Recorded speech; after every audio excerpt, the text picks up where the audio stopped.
Okay. Hi, good morning, Tim. This is Christine Boschen here with Tim McGallian, our current mayor and city council member for District 5, Concord, California. And so, Tim, thank you so much for the opportunity to sit down with you this morning and talk to you about this role. And, I've got this list of questions here to help us move through that. Good morning. Yes. Well, good morning, and thank you so much for hosting me today. And it's great to be able to just continue to have community conversation. Fantastic. So this list of questions is going to be posted along with this interview so people can follow along for themselves. And the first question is, what led you to seek this office? And now I know you're seeking to be reelected, so you can Mhm. answer that question maybe originally what led you to seek the office, and then why are you coming back for another term? Yeah.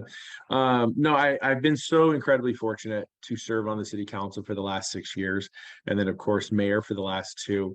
And it's something that I definitely would say it didn't just happen overnight. And it's something that I've been in and around involved in government for a long time, and I've enjoyed it. I've enjoyed being able to not just be a volunteer, but then eventually step into leadership roles. But it goes back years. I mean, even in high school, being on youth commissions as you're kind of growing up, I've enjoyed doing that. And then eventually in college, I actually worked for the California State Legislature as an aide in the Capitol. And so you just kind of get that involvement and interest in local government.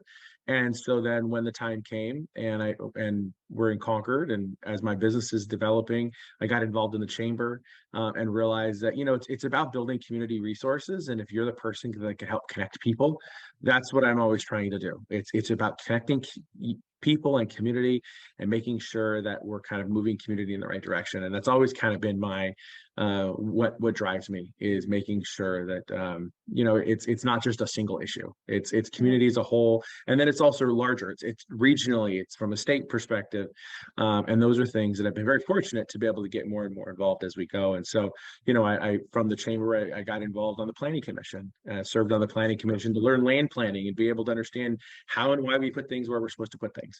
And then eventually became the city treasurer. Had a chance to dive into the budget and understand kind of the financial side of the city. And then when stepping into the role and elected as city council, that allowed me to kind of put all those pieces together that allowed you to be successful as a city council member and as a mayor, so that when you're talking land planning and finance and understanding, not just how we're going to build something, but how much it's going to cost to build and how we're going to lay that out.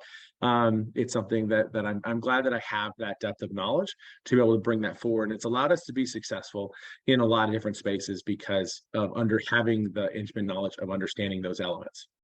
And Yeah. so that's kind of what's kind of brought me to this point. But it really it's continuously connecting community. It's working with small business owners, or homeowners, trying to just solve problems as we go through.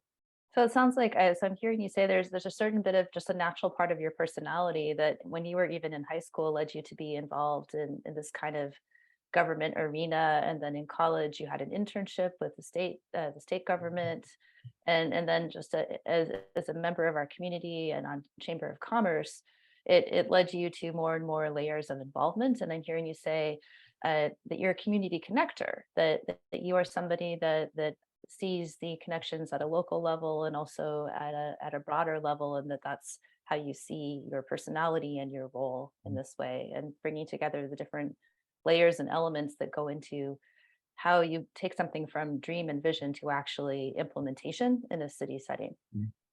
Yeah. And Okay. I think that's a perfect way of saying it. I think really there's a lot of times where there's a lot of people that can talk and a lot of people that have ideas. And what I find is that that's where a lot of people stop. So that's where I Mm, feel I excel, is being able to be that implementation person. I can take it from idea and actually get it to fruition. mhm. And that's things that I have done kind of over time. It's, you'll end up having a lot of people kind of come around a room and go, okay, we need to do this. But then everybody's looking at it, they're like, how are we going to do this? Well, and Mm, that's mhm. a lot of times where I've come in and said, let me help you actually take this to the next level. And that didn't come, that really came to the forefront during the pandemic. Hmm. And so that was something as mayor during the pandemic. That's one thing that I've kind of brought up to a lot of people where we didn't necessarily have that page in our manual that says, hey, in the event of a pandemic, do X. Yeah, I don't think And any of so, us had a page in our manual that in the event of the pandemic, what no, should we do? Yeah. no, and so, the other hat that I wear and professionally, I work for State Farm Insurance. I'm involved in insurance, but also we understand what it's like to recover from the unexpected. Mm. And so if you understand, how to deal with crisis management is a big deal and a part of that piece. And so, you treat it like we're looking at a hurricane, a hurricane's future community. Everybody, needs resources in a certain way, and there's a certain level of outreach that needs to occur, but it also there's also a certain level of coordination of efforts. And so that was actually one of those pieces where when things actually happened, there were all these different nonprofits and all these groups and organizations said, I want to help, I'm going to do all these different things. And it was like, time out, stop. Hmm. Hmm. And so that was in a place where I actually came in and was able to kind of pull together a number of those and said, okay, I need you to do this, and I need you to do this, and I need you to be in this space. Hmm. And so Hmm. that's how things kind of became coordinated, Hmm. towards a little bit more streamlined in terms of who was able to handle what, and then what different organizations connected with other organizations to then be able to provide services. And so, like when we started some of the senior meal programs or working with Meals on Wheels, they were struggling to be able to figure out, well, who's going to make the food. Well, we connected them with the central kitchen with the Mount Alba Unified School District, who's able to, unfortunately all the kids are going home, and Yeah. there's nobody, they've got an entire staff of people that still need to work. Well, now they can be employed making food for the senior meal program that I stood up, or now Meals on Wheels, which has kind of now become a permanent thing for them. So it's those type of things that knowing how to step in and be able to kind of pull people together, Uh-huh. really is what makes a huge difference.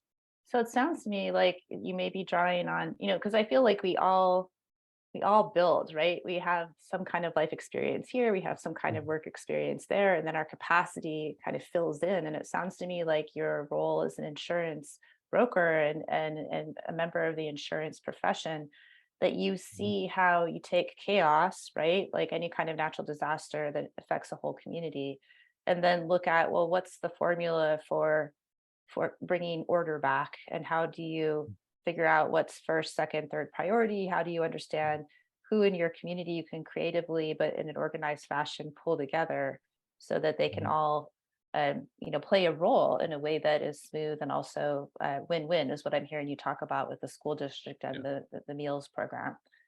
Yeah, it is. It's being able to figure out how do you recover from the unexpected, and what does that look like, and it's not just locally, because I've been on the ground after many years of hurricanes in the Gulf region, or have been with wildfires up north, and have seen what communities have to go through, and the different types of resilience that goes into that.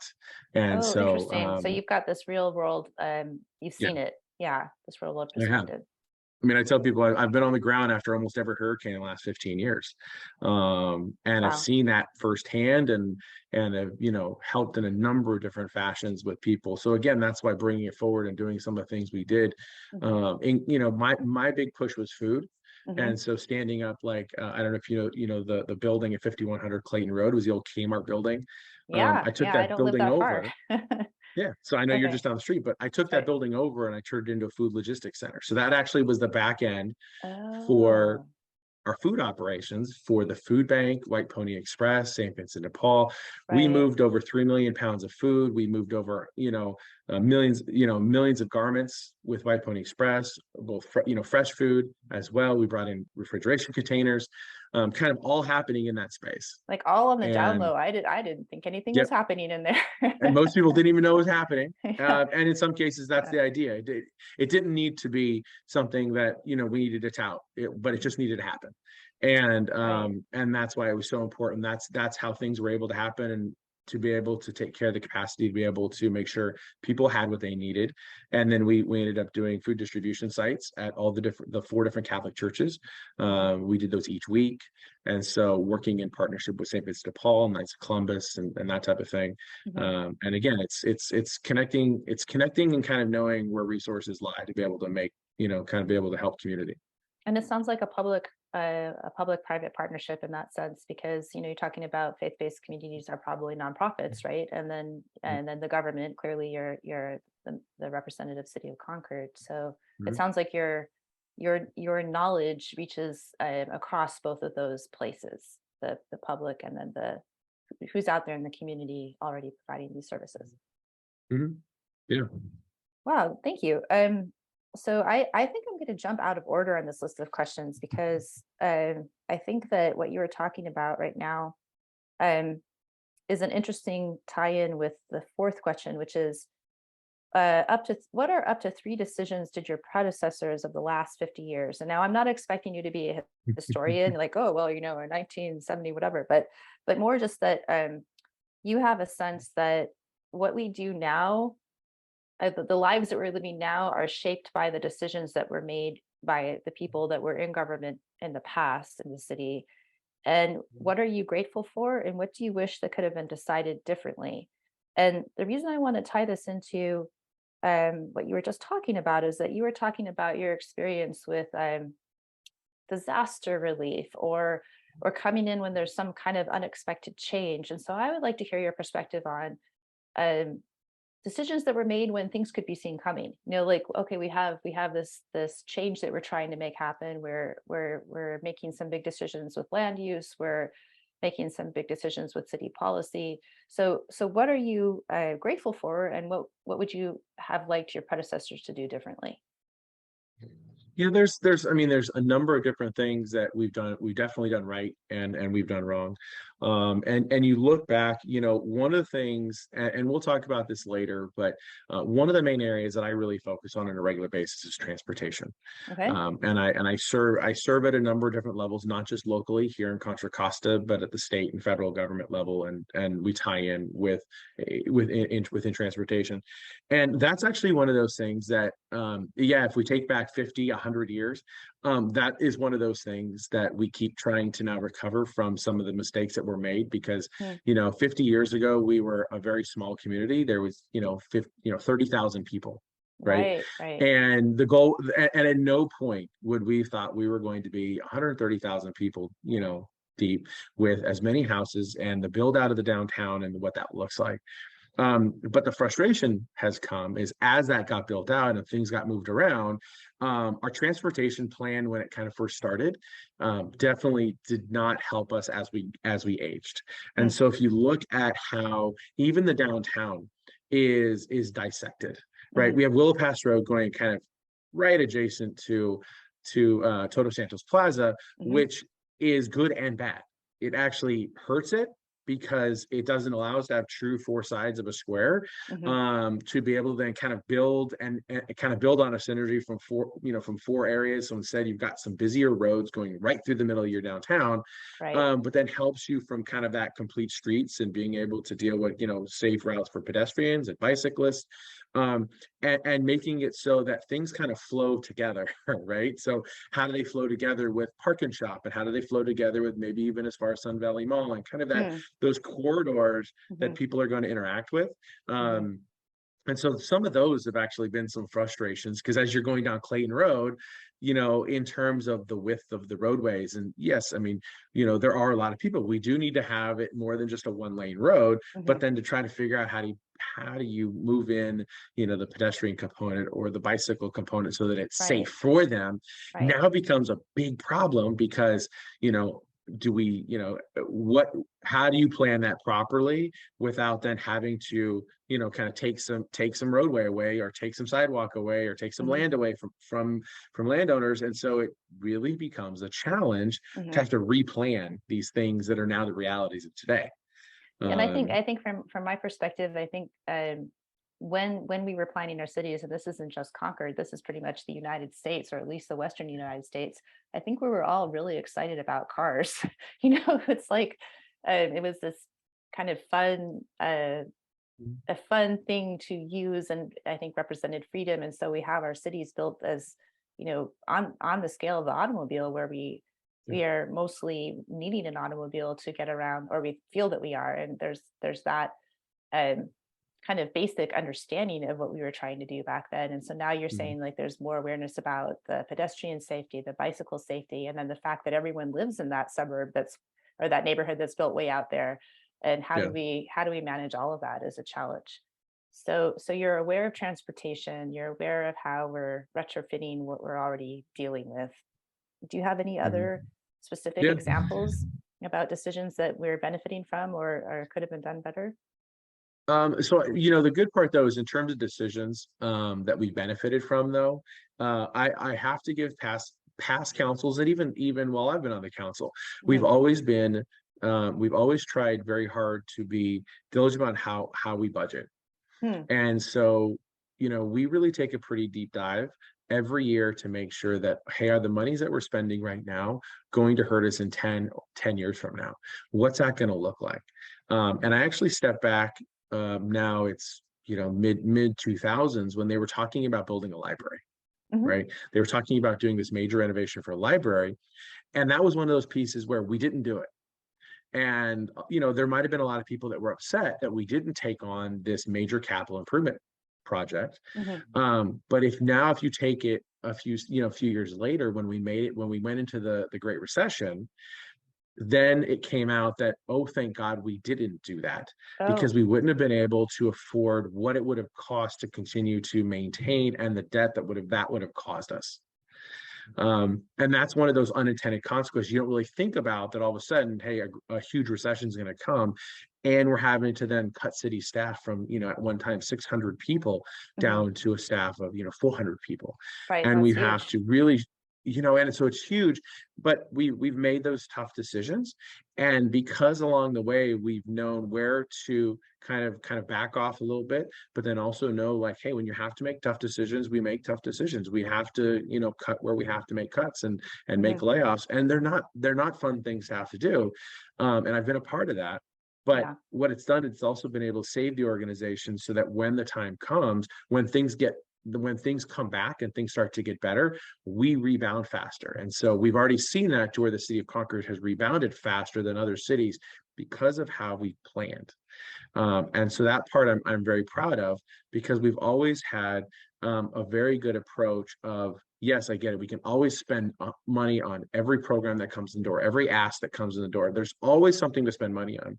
But Mhm. we also have to understand that the organization only has so many dollars to operate from, and we have to make sure that that is sustainable over a Mhm. longer period of time. And so that's the piece that I am proud that we consistently do that, and we understand how to keep reserves in the right place. We keep a 30% reserve all the time, and some people don't maybe understand how important that is. But when even the pandemic hit, we ended up having to eat up 10% of the reserve almost overnight. Like I we see. use that Yeah. almost immediately in deployment, knowing that our revenues dropped very quickly, and we've built it back up since that Mhm. point. Mhm. But that's one of those pieces that you don't really think it's important, because it's not really super exciting to talk about, but that's allowed us to be able to ebb and flow and continue to stay viable, as a good organization, as a city. Thanks, Jim. So I'm finding that I'm I'm interested in jumping in around a different order because the question that you just answered um, seems to lead into the next question, which is please describe city council decision-making process in place currently and how you participate. So I'm Mhm. imagining, just to come on the heels of what you were just talking about, that there's a very strong working relationship between the treasurer, the city treasurer, and the city council.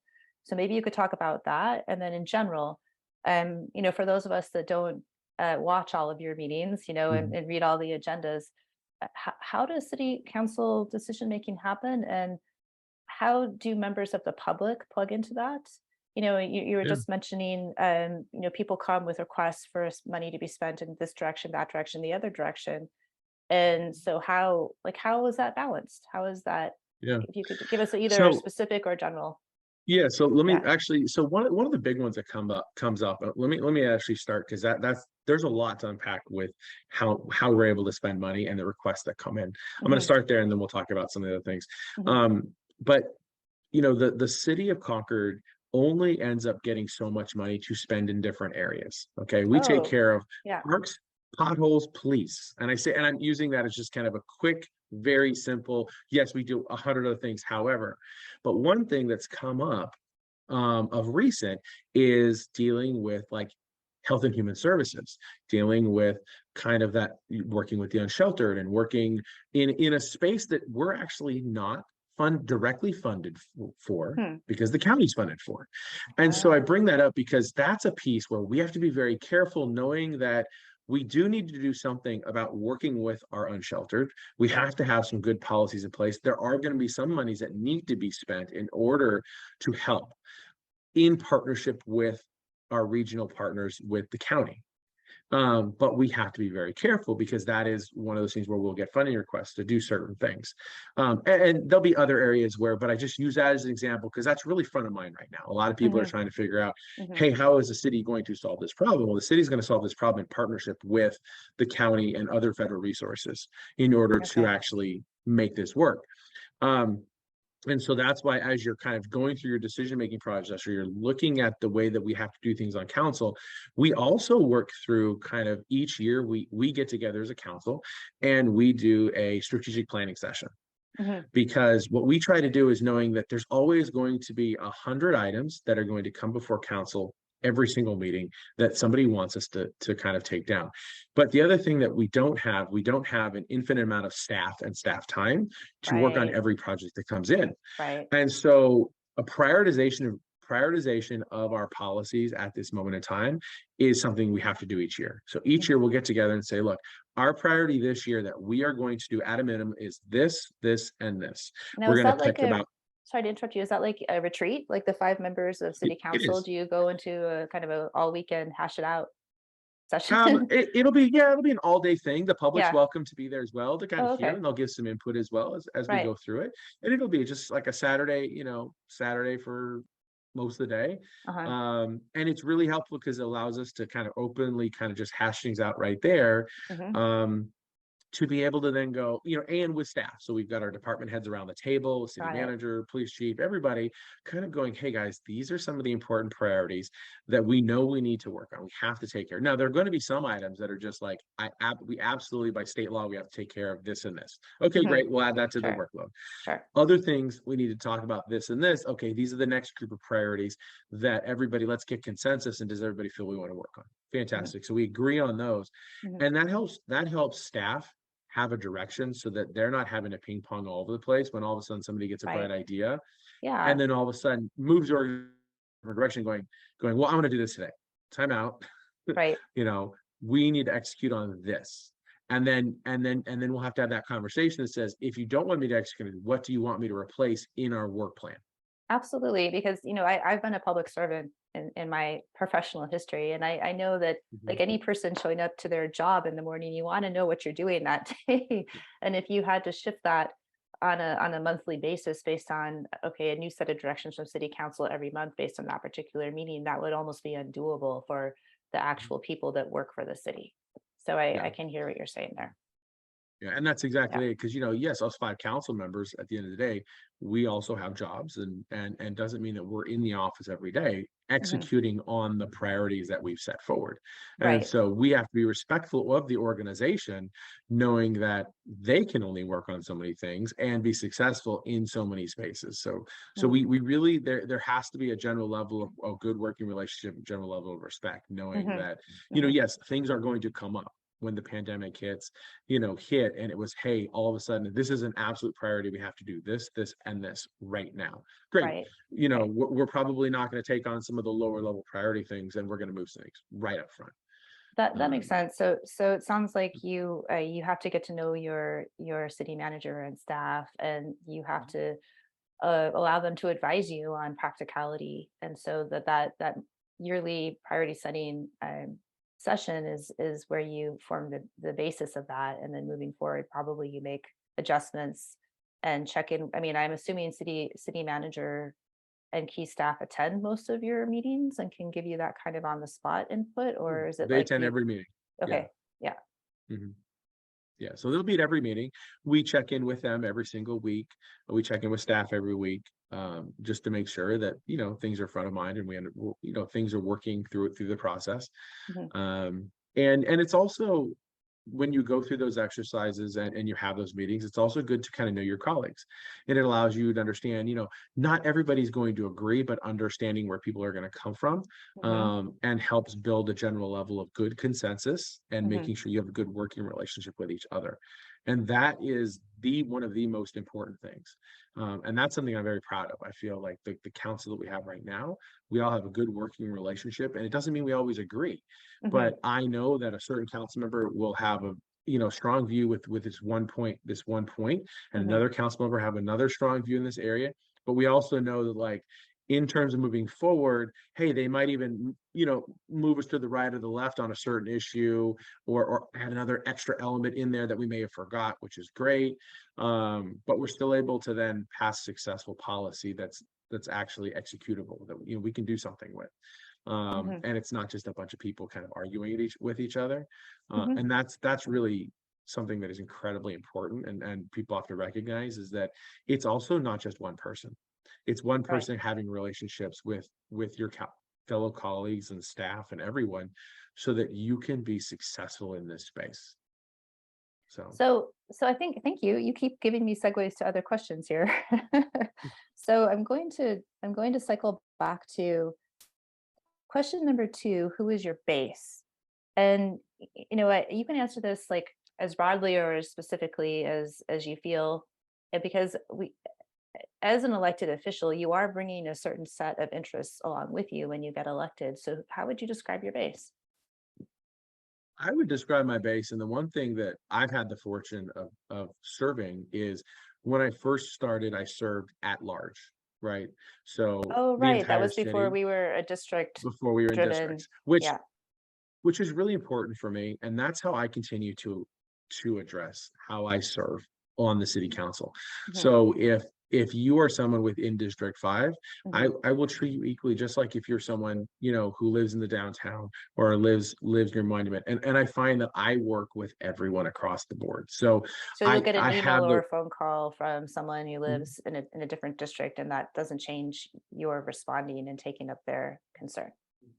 Right. And it may be something, depending on what it is, I'll bring in that council member from that district, Sure. because that's just kind of now become the new norm of Right. that. But then there are other times, where that may or may not be exactly the case, depending on what's going on. So if it's an issue in the downtown, that tends to be that kind of crossover area where, I might just have that expertise to be able to help that individual, Hmm. just because all the extensive work I've done over the last 15 years down there. Okay. And so I'm already currently working on a number of projects that are happening down there. Right. Hmm. And so that ends up being very, very important, that, I'll just kind of continue down that path. So I think for me, my base, I try to put it out there as, look, my base is everybody in Concord. Hmm. Mine is everybody who lives in Concord. I'm going to serve everyone equally. And I think the goal is not to just make it look like, well, if it doesn't benefit District 5 directly, then I don't want it. It's like, well, you know what? Sometimes it's a give and take. I need it to benefit the downtown, because if it benefits the downtown, that it also benefits District 5. Hmm. Or, it's a group of complementing things. If one portion of the city is going to succeed, the rest of it goes with it. Just like areas, in the off of Monument and the business community that's over there. I've worked really hard over the last 6 years to help, we've done a lot of economic development over there, and now working with, who represents it now with Dominic Aliano and Eddie Berson. Hmm. There's constant conversations happening over in that space as well. Same thing, as that consistently starts to rise and get better, and more resources are happening over there, everything rises together, right? Hmm. And so that's a piece. But I think the other thing that I'll come back to, though, is in terms of who the real base is in Concord, it ends up being, the silent majority. The silent And majority. Interesting. Okay. silent majority. I say that on purpose because there's a lot of people that, in the current climate, are very intimidated to want to speak out, because unfortunately the vocal minority that you usually will see at a city council meeting, and will be the loudest and sometimes the most vicious, as they come at a certain issue, does not mean that actually is who's representing Concord, who's representing what Concord feels and what they think, and we get other regional influences, and we get people from that area that kind of come into Concord and tell us what we feel we should think. So then Um, if you are aiming to get at the silent majority, how do you actually know what they need if they're silent? How do you get at that?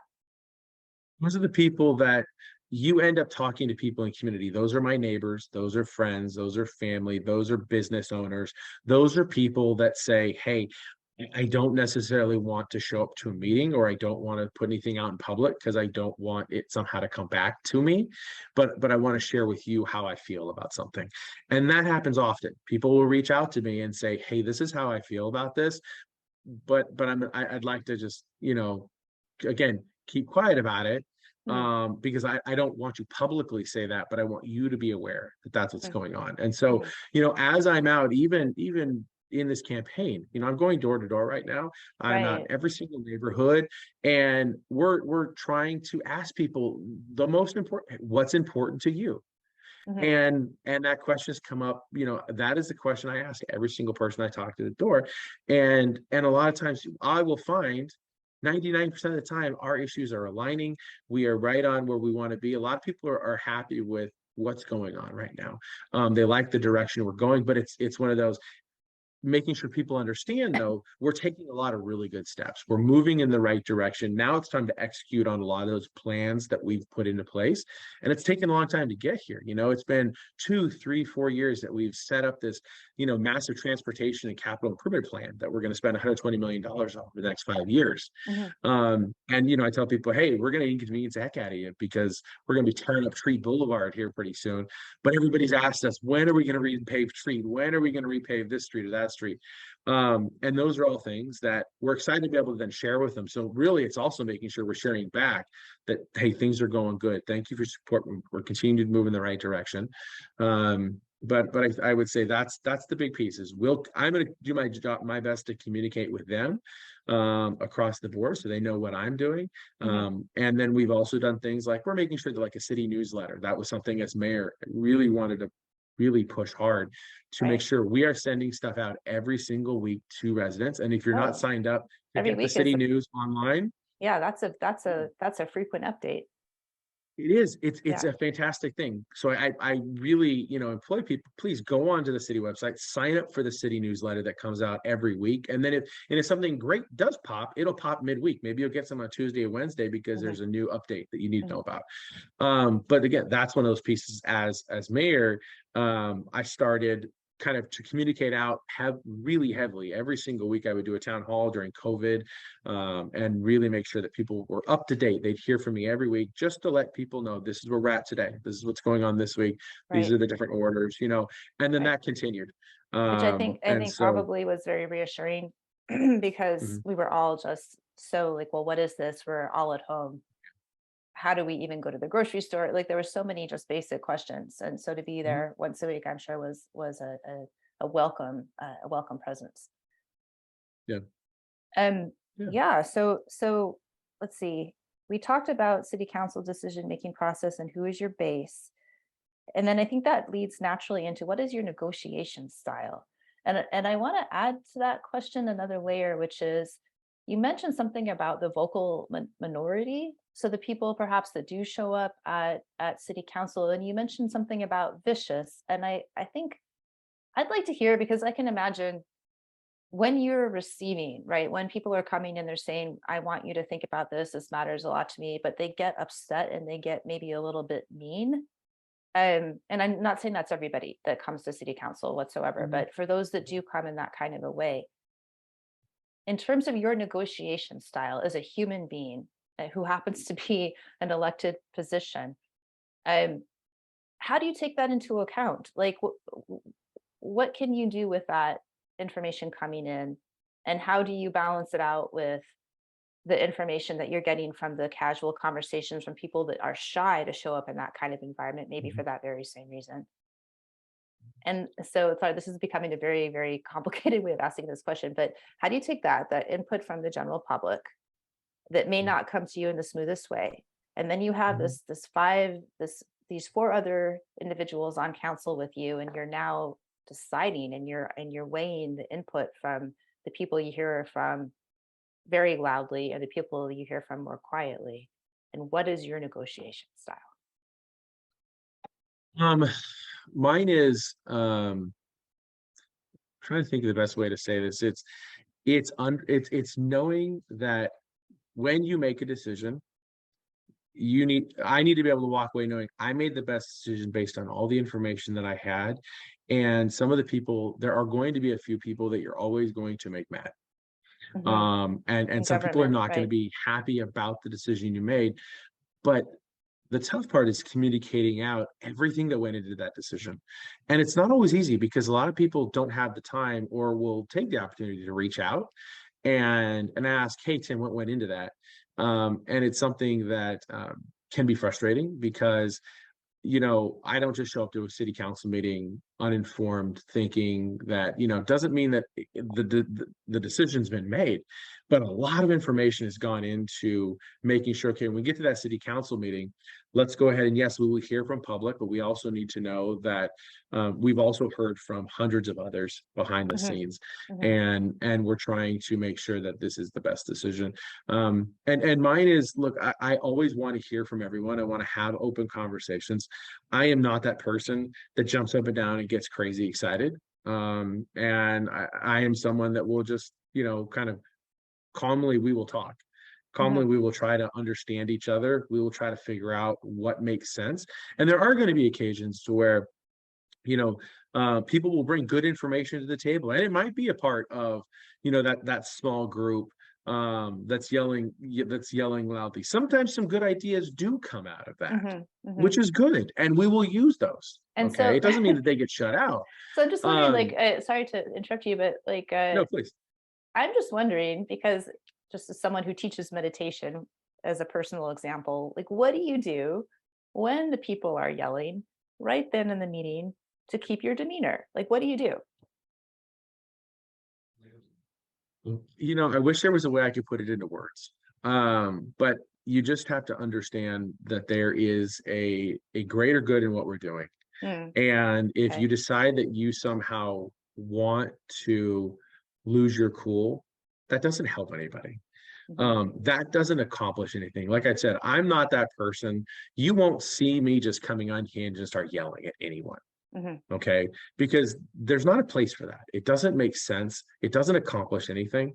Hmm. And these people that somehow think that, sometimes I always feel the ones that are yelling think they're better than somebody else.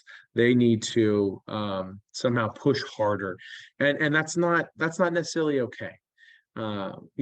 I wouldn't do that here in my own office with my own staff, Hmm. just like I won't do that at a city council meeting with constituents, and working with colleagues, because I feel that a calm, collected approach to everything I do is going to get better results, and others will shut down as well. And so I need people to continue to kind of stay at a certain level so that we can actually have a meaningful conversation, because kind of coming back to, my goal is to execute on what we're trying to plan, Hmm. and you can't execute on what you're trying to plan if people can't calmly get to that decision and then move to the next step. Hmm. And so that's really where I see it, to where when people really want to kind of get so wrapped up and um so crazy about things, I just see that as going, there's a certain level of diminishing returns at that point. And so I try to just kind of step back and go, okay, thank you. And all I can say, and this is something, as you're running a meeting, and depending on what that person said, that person could be bashing you the entire time they are talking for 3 minutes. And all you can do at the end is say, thank you, and then we'll move on. And so thank you for holding that demeanor, and not getting riled up. The other piece that I'm trying to get at here and asking these questions is, and I'm thinking of two expressions my grandmother would have used. How do you separate? How do you not throw the baby out with the bathwater? And how do you separate the wheat from the chaff? So to say the person's really upset and worked up, perhaps this issue was something that's affecting them personally in a very extreme way, and so they have a higher level of Yeah. intensity. How do Mhm. you take the information and input and leave the delivery Yeah. And that actually is that's a different situation as well. Because when you have somebody that comes in and says, I need help, I'm upset because this is happening and this is happening to me. Mhm. And these are the situations, this is what situationally is happening at this moment.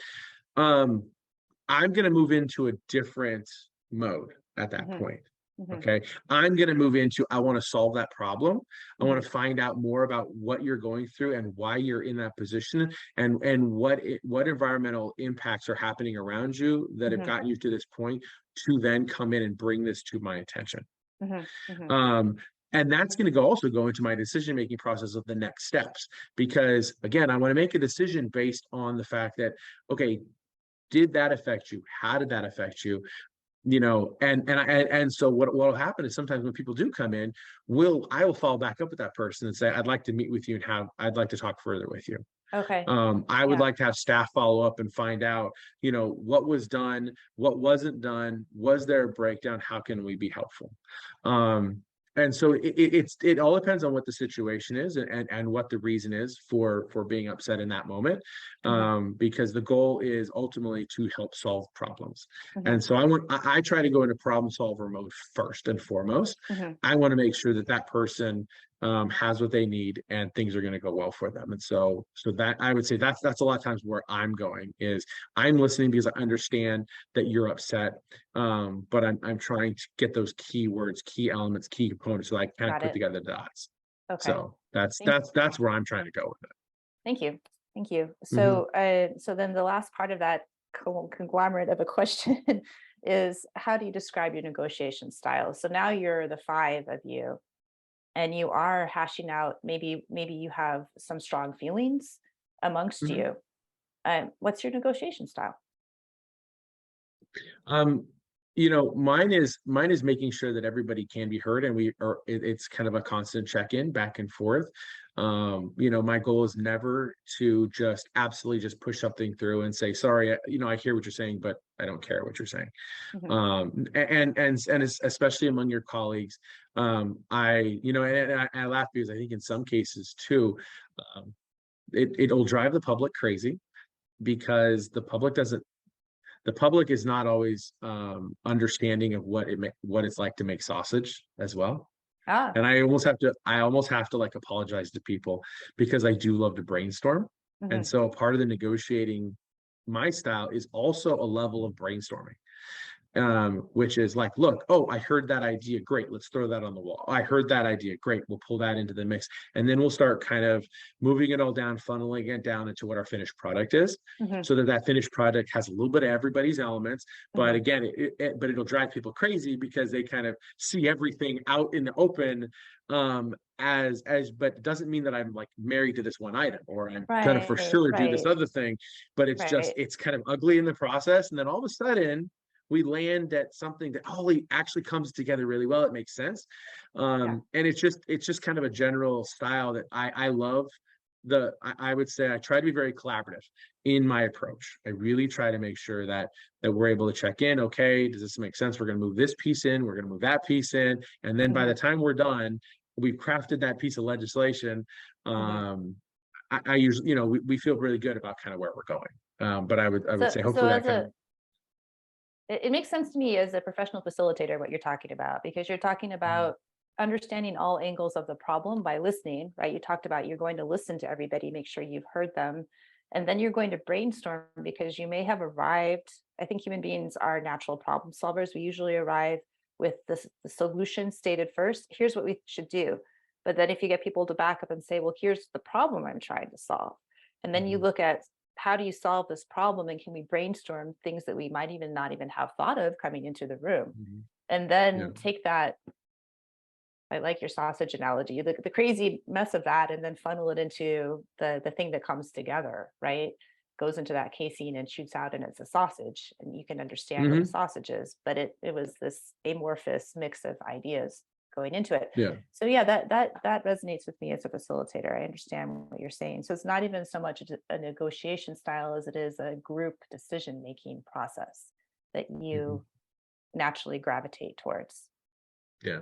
Yeah. And because I feel again that helps build a good level of camaraderie and continued collaboration, because ultimately it takes three people to decide on something.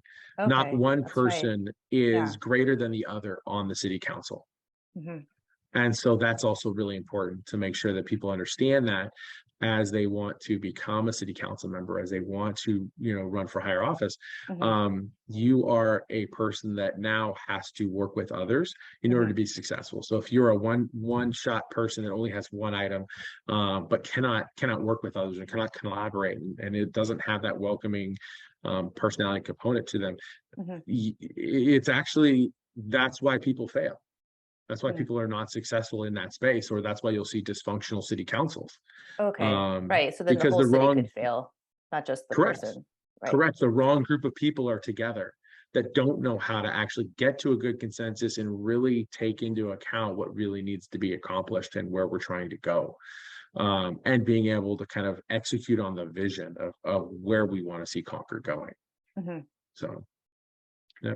Well, you again are leading me to the last question, which is what are the three or up to three most important decisions to make in this office term? And how are they going to impact our community like in the next 5, 10, and even 50 years? What are those Yeah. decisions in front of you? I touched, and no particular order. I like to kind of put Okay, that out there because sure. in a lot of cases, we end up dealing in so many different subject areas. Okay. We deal in public safety, we deal in infrastructure, we deal in housing, economic development is huge. And then just your general level of kind of good governance, right? In Mhm. budgeting and making sure that the lights stay on. Um, but as a whole, I would say the big stuff that I'm working on and the things that I really will see us execute on is, and I'll start in the transportation and infrastructure space. So I kind of touched on it, a little earlier about how we've got $120 million capital improvement projects that are going to be laying themselves out over the next 5 years. Mhm. But also me working closely with Contra Transit Authority Mhm. and our partners at the state, at the state as well, and then at the U.S. Department of Transportation and federal government as well, and working with our congressmen and working with our senators to be able to get continued funding so that we can be successful and be able to build out our infrastructure projects. Mhm. And so we've already started to see a little bit of that. We've got some projects starting. One of them is making sure we have like a connected infrastructure as it relates to all the traffic cabinets, and we're trying to put fiber among all the traffic cabinets so that at some point in time we can put together a very well thought out traffic management system that Mhm. helps move cars throughout Concord properly. But that's like one of many things that we're working on right now. And then you move over into the public safety space, Mhm. right? And public safety, it's difficult to be able to recruit, so we're really trying hard to make sure that, are we recruiting enough officers to be able to provide the service that are needed in Concord? Are we making sure that we've got the resources that we are giving them so that we can have possibly force multipliers? Because I may not be able to get to a police force of that target number that I'm looking for right away. It might take me a long time to get there, but if I can make sure that they've got the equipment they need, like you saw, we're putting in 65 license plate reader cameras throughout the city of Concord over the next 6 months. But that becomes a force multiplier to help people to be able to solve crimes quicker and not necessarily deploy the entire police force to look for one person, when in some cases we already know where that person is. And it's easier to be able to deploy resources and be able to work with a more limited staff. Or if it's using drone technology, again, in a force multiplier component. And so those are things that we keep looking at to make sure that we understand we only have so many resources to work with, and we're moving things in the right place. Mhm. And it's coming back to even working with our unhoused, the big stuff with the unhoused right now. And so just this last Thursday, on my Housing and Economic Development Committee, I'm the chair of that committee. We started the process of setting up the homeless strategic plan. And so that's a big one where we went ahead and said, hey, these are the different positions that are going to be a part of making that plan.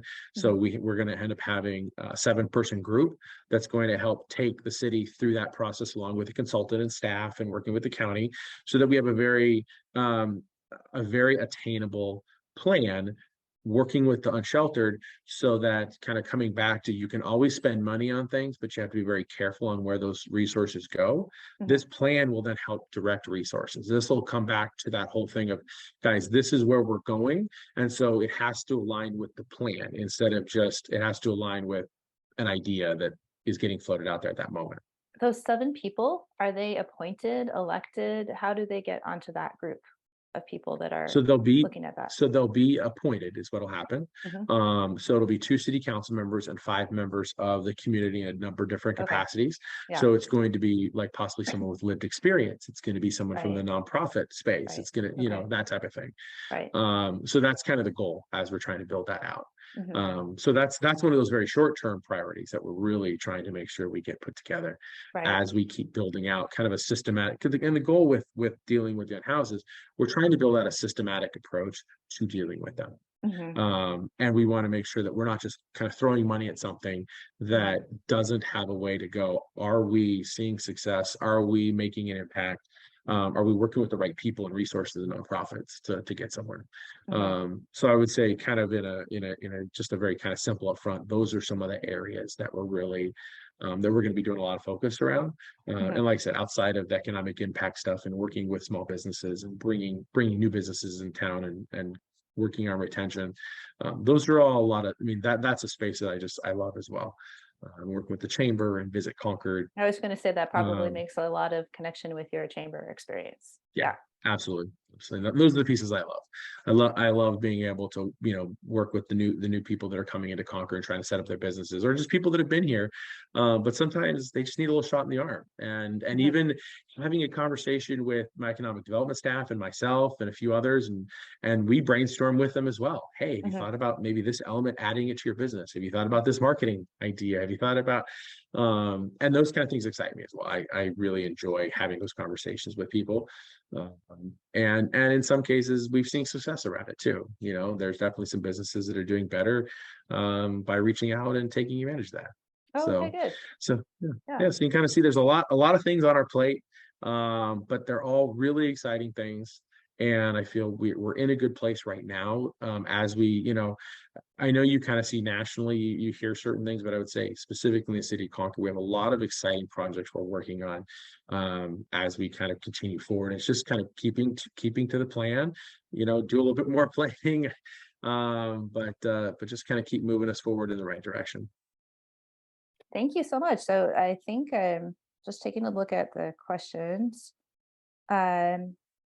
The last one that I don't think I've asked you yet is what are the important issues you will champion if elected? So that's slightly different than what are we doing right now that's in front of us that's going to impact the future. Are there specific issues that you would champion if elected? I think in a lot of cases, I want to say I've kind of covered those. Like I said, I think my space, especially in transportation, is to champion a lot of the transportation issues. And I know that might not be the sexiest of things and not always as exciting for everybody to hear about. But traffic is an issue. And our crumbling infrastructure is an issue. And those are all things that, even come back to, hey, if your toilet doesn't flush today, are you probably going to be upset about it? Most people are probably going to be upset about that. Well, that comes right back to infrastructure and our aging infrastructure and making sure that all that stuff works properly. Right.